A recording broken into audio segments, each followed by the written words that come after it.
You know that feeling, right? When you're fighting with a piece of software, endlessly clicking through menus, just thinking to yourself, this can't be right. There has to be a better way. Well, we've all been there. Today, we're going to dive into the hidden reason behind all that frustration. We're talking about the massive invisible cost of really bad decisions. And it all starts with just one number. So let's start with that number, 15. Just 15. What could that be? 15 seconds, 15 steps. Nope, the reality is actually way more frustrating than that. 15 minutes. That's how long nurses in Denmark are spending on administrative clicking. And that's not for their whole shift. That's for every single patient that comes through the emergency room door. And this is where it gets, well, kind of infuriating, honestly. A Danish ER nurse laid it out perfectly. A patient gets just 2 minutes of actual medical attention, while the nurse is forced to spend 15 minutes wrestling with a computer. Think about that ratio. In an ER, that's not just inefficient, that's actually dangerous. The system causing all this chaos is called Sundhedsplatformen, and its failure isn't just some local problem in Denmark. It's a perfect example of a design flaw that plagues systems everywhere, from huge corporate software down to the apps on our phones. So what is it? What's the invisible force at work here that's causing this huge waste of time and skill? Because it's not just about bad code or a clunky design. It's something much more fundamental, a decision that most of us never even notice is being made for us. And the answer, believe it or not, lies in something we all deal with constantly every single day: the power of the default setting. It's maybe one of the most powerful and most ignored forces in design and in business. So here's the key thing to get. The default setting isn't some neutral starting point. No way. It's an active choice somebody made for you. It's the path of least resistance, and believe me, that path matters a whole lot more than you think.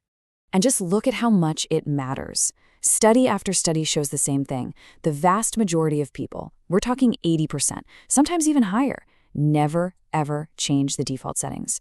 So the default isn't just an option. For most of us, it ends up being the option. Now, it's so tempting to just write this off as people being lazy, right? But it's not. It's completely rational. I mean, think about it. The mental energy and the time it would take to go through and evaluate every single option, it's just not worth it most of the time.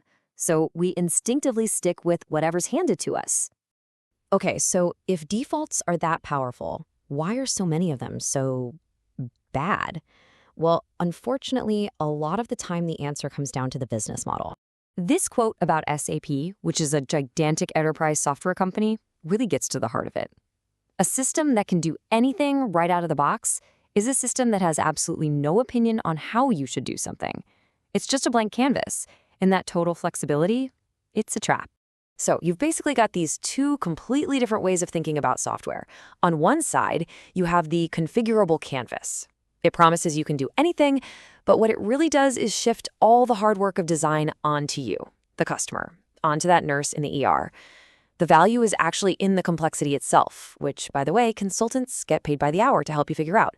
But then, on the other side, you have the opinionated system. This is software with expertise already built right in. Its whole goal is to make the right, common sense thing the absolute easiest thing to do. And that right there, that's the core of the problem. That's the pathology. For a lot of these big software companies, the business model is built on selling the endless configuration, not on selling a simple, effective solution that just works. Every single one of those drop-down menus is a source of revenue for a consultant and a tax on the time of the person who actually has to use it. Okay, so the good news is there is a better way. It's not about finding some magic solution. It's about engineering common sense directly into our systems. It's about creating what we can call sane defaults. So what would a sane system for that nurse actually look like?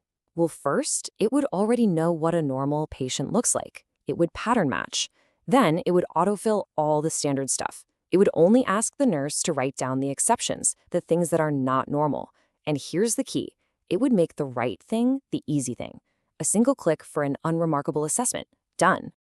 And that's why this whole idea of setting defaults isn't just some minor technical thing for the IT department to worry about. It's a core leadership job. Choosing the right default isn't about code, it's about strategy.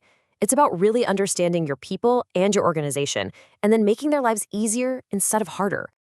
So let's bring this all back home, because this isn't just about nurses in Denmark. This problem is happening in every company, in the tools that you and I use every single day.